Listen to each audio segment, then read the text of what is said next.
कि नज़र वाले को हिंदू और मुसलमान दिखता है, नज़र वाले को हिंदू और मुसलमान दिखता है। मैं तो अंधा हूँ साहब, मुझे हर शख्स में निशान दिखता है। नमस्कार, अभी आप देख रहे हैं अपना सोच बिहार। आपको बता दें कि आज हमारी टीम सिवान में है और सिवान की राजनीति पर खास बातचीत होगी। तो राजद के जिला अध्यक्ष विपिन कुशवाहा जी हैं और इनसे बात भी करेंगे। आपका स्वागत है। बहुत बहुत धन्यवाद। आपके जितने भी श्रोतागण हैं उनको मेरा प्रणाम सलाम आदाब है। सवाल है कि बिहार के जो प्रतिपक्ष नेता तेजस्वी यादव जी हैं कि सर्वे के आधार पर सीट दे रहे हैं जी, टिकट दे रहे हैं जी, क्या कितनी सच्चाई है इसमें? सर्वे हो रही है, कैसे हो रही बिल्कुल है? इसमें 100% सच्चाई है।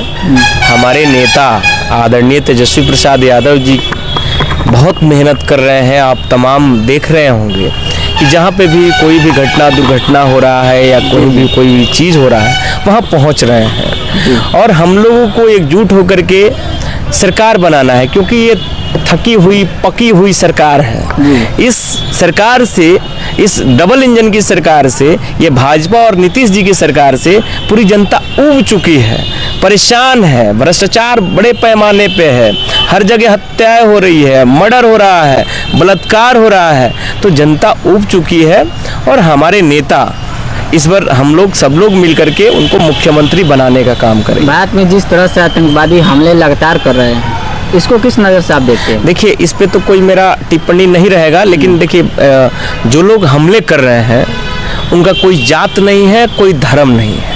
वो आतंकवादी हैं और आतंकवादी का कोई जाति और धर्म नहीं होता है। लेकिन मेरा सवाल है जी कि वहाँ हमले हुए क्यों? जी जी कैसे हमला हुआ? मैं देश के ऊपर अपने मैं प्रश्न चिन्ह नहीं खड़ा कर रहा हूँ, जी जी लेकिन वो हमला हो कैसे गया, मेरा इस पे प्रश्न चिन्ह है। जब इतना वहाँ पे सारे चारों तरफ से प्रशासन है, हर जगह चेकिंग होती है, तो हमला कैसे हो गया? जब भी चुनाव आता है, मेरा एक आकलन हम अपना बता रहे हैं, तो ये भाजपा सरकार जब भी सरकार में रहती है, भाजपा वाले लोग, तो कहीं ना कहीं बॉर्डर पे हमला होता ही होता है। देखे होंगे 2019 के चुनाव का पुलवामा हमला हो गया। आज तक ये नहीं पता कि RDX आया कहाँ से। वही जो हमारे आर्मी के लोग थे, उनके हेड ऑफ डिपार्टमेंट ने मांग किया था एयरलिफ्टिंग करा दीजिए, हमको आप लोग बाई विमान भेज दीजिए, लेकिन कोई नहीं। वहाँ पे सत्यपाल मलिक वहाँ के गवर्नर थे, उनका आप बाइट देखिएगा, स्पीच देखिएगा, तो पूरी साफ तौर पे पूरा पर्दाफाश किए हुए हैं। उन्होंने एकदम खोल करके रख दिया है कि क्या क्या चीज हुई थी उसमें, जानबूझ करके उस समय मर्डर कराया गया। तो यदि देश का बात आएगा तो उसमें कोई चीज नहीं, हम लोग एक हैं। यहाँ हमला जो है जानबूझ कर देश पे कोई भी चीज आएगा, यदि पाकिस्तान से लड़ने की बात आएगी तो मैं तो यहाँ तिरंगा यात्रा हम लोग निकाल रहे हैं। मैं तो चाहता हूँ, मेरी दल चाहती है कि तिरंगा यात्रा पाकिस्तान में हो, हम लोग उस पर फतह हासिल करें, क्योंकि उसका कोई जाति और धर्म नहीं है। लेकिन ये हमला हो कैसे रहा है? इन्होंने कहा था कि एक सर के बदले में 50-50 इतने सर लेके आऊंगा। बताइए कैसे हमले हो जाते हैं? यही माननीय मोदी जी कहते थे ना, सिंदूर का नहीं, वो तो छोड़ दीजिए, सिंदूर जो अभी ऑपरेशन हुआ उसका नहीं, ये पहले बोलते थे कि कैसे हमला हो जाता है। तो बताइए अभी कैसे हमला हो रहा है, कैसे हमला हो गया भारत पे? इस सवाल है।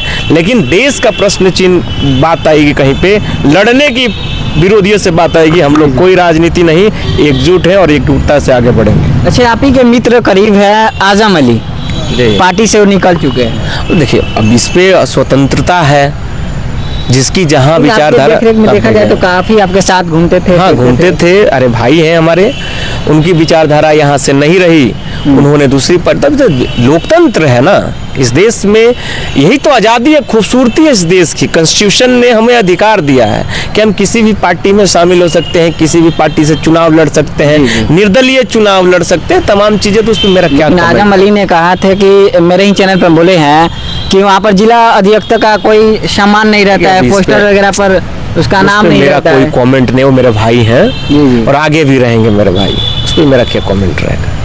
पार्टी छोड़ना कितना मैंने, अरे नहीं, देखिए फिर उसी पे आप पटके हुए हैं।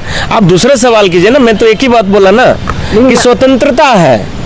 जी जी, ये स्वतंत्रता है, कोई भी लोग छोड़ सकते हैं, कोई भी पार्टी। विचारधारा यदि किसी का मैच नहीं करेगा, राजद से उनका विचारधारा ठीक नहीं है।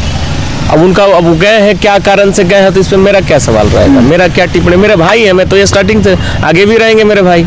चलिए गोरिया कोठी की बात कर ले तो गोरिया कोठी से अगर तेजस्वी यादव जी आपको टिकट देते हैं तो क्या चुनाव लड़ेंगे? देखिए, टिकट देंगे तो नो डाउट चुनाव लड़ेंगे, क्यों नहीं लड़ेंगे।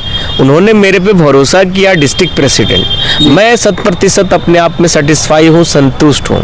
मैं हमेशा काम कर रहा हूँ, दल का काम कर रहा हूँ, पार्टी का। लेकिन एक चीज़ मैं आपके चैनल के माध्यम से क्लियर कर दूँ, मैं पार्टी से हटकर एक लाइन अलग काम नहीं कर सकता हूँ, दल के अलावा एक लाइन अलग काम नहीं कर सकता हूँ। जो दल का काम होगा वही मैं करूँगा, कर भी रहा हूँ। उन्होंने भरोसा जताया, डिस्ट्रिक्ट प्रेसिडेंट हमें बनाया। आगे यदि टिकट देते हैं तो नो डाउट हम जीत करके जाएंगे। मेरे छवि पे, मेरे जो मेहनत पे सारे लोग जुड़े हुए हैं, सब लोग चर्चा करते हैं। इवन भाजपा वाले लोग भी मेरा विरोध नहीं करते हैं। तो कहने का मतलब अपना व्यवहार उत्तम रखना चाहिए और राजनीति में किसी में पर्सनल नहीं होना चाहिए। पर हर पार्टी का जो लोग हैं, नेता हैं, वो तो अपने आप को कहीं ना कहीं हर क्षेत्र में दबदबा कर रहे हैं कि मेरे को यहाँ से सीट मिलेगा, यहाँ से मिलेगा। दावेदारी तो रहेगी ना। मैं तो यही तो बोला, लोकतंत्र है। डिस्ट्रिक्ट प्रेसिडेंट हूँ, मुझे पार्टी के हित में कार्य करना है। सब लोग अपना अपना दावेदारी तो पेश करेंगे, करना भी चाहिए। आप यदि मजदूरी कहीं कीजिएगा तो मेहनत आना वहीं से मिलेगा, तो वही चीज़ है। तो इस पे मेरा कोई टिप्पणी क्या रहेगा, सब लोग अपने अपने दावेदारी करें। लेकिन एक सुझाव रहेगा कि जिसको भी टिकट मिलता है सब लोग एकजुटता से उनको जिताने का काम करें और हम लोग इस पर सरकार बनाएं। गोरियाकोटी से अगर आपको टिकट मिल भी जाती है, अगर चुनाव भी लड़ते हैं, तो पहला कदम गोरियाकोटी के लिए, जनता के लिए क्या रहेगा आपका सुझाव? क्या मेरा फर्स्ट प्रायोरिटी रहता है एजुकेशन। ये तो बहुत पूछिएगा तो 1 घंटा लगेगा आपको। मेरे मैनिफेस्टो पे आप बात कीजिएगा तो 1 घंटे से ऊपर लगेगा। लेकिन फर्स्ट प्रायोरिटी रहता है मेरा एजुकेशन। कोई व्यक्ति गरीब है, उसके हाथों में, उनके बच्चों के हाथों में आप 5,000 रुपया पकड़ा दीजिएगा, उनके हाथों में 5,000 रुपया 10,000 दे दीजिएगा तो बदलाव नहीं आएगा। लेकिन उनके बच्चों के हाथ में कॉपी पेन किताब पकड़ा दीजिएगा तो अपने आप बदलाव आ जाएगा।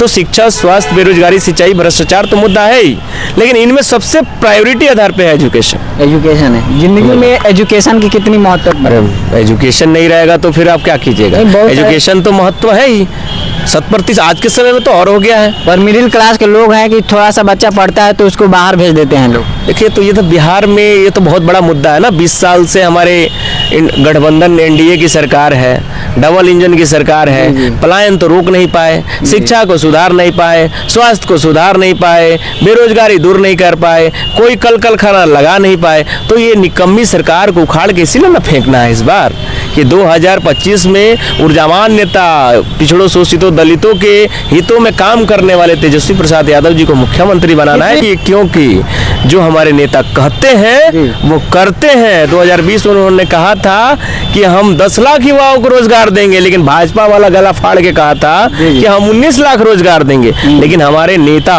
जब डिप्टी सीएम बने तो कैसे हो करके नीतीश जी को मना करके 5 लाख नौकरी देने का काम किए और तमाम मुद्दों पे काम हुआ। वो लोग बोलते हैं कि जो नीतीश जी थे वो एनडीए गठबंधन में रोजगार मिला हुआ है। क्यों नहीं अभी दे दिए?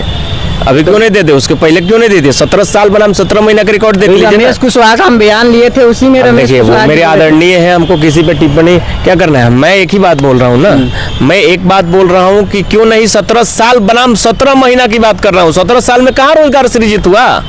17 महीना में जो काम हुआ 17 साल में नहीं हुआ साहब। अभी क्यों नहीं हो जा रहा है? वही लोग ना सरकार में है। बहुत सारी बातें। चलते चलते सिवान की जनता से क्या अपील करिएगा कुछ? मैं तो यही कहूँगा कि इस नफरती माहौल में बंटना नहीं है, हम लोगों को एक रहना है कि नज़र वाले को हिंदू और मुसलमान दिखता है, नज़र वाले को हिंदू और मुसलमान दिखता है। मैं तो अंधा हूँ साहब, मुझे हर शख्स में निशान दिखता है। तो ये बड़ा भाजपा वाले जो नफरत फैला रहे हैं, हिंदू मुसलमान में बांटने का काम कर रहे हैं, इसलिए मुद्दे से भटका रहे हैं कि आपका रोजगार न मिले, आपको अच्छी स्वास्थ्य न मिले। तो इन मुद्दों को छोड़ करके आपको जो एक्चुअल मुद्दा है आपका शिक्षा, स्वास्थ्य, बेरोजगारी, सिंचाई, भ्रष्टाचार, इन मुद्दों की मांग कीजिए।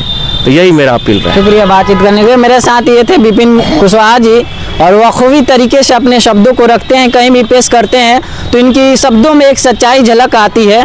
देखा जाए तो तमाम जुमले होती हैं, बहुत सारे नेता अगर करते हैं, लेकिन इनकी बातों में कितनी आप लोगों को सच्चाई लगा, कमेंट करिए, शेयर करिए, और अपना भी सवाल जवाब जो है कि आने वाले समय में इनसे की जाएगी, अपना सवाल कमेंट बॉक्स में डाल सकते हैं कि अगले वाले समय में इनसे जब मुलाकात हो तो हम पूछ सकें। मिलते हैं नए वीडियो में। जय हिंद।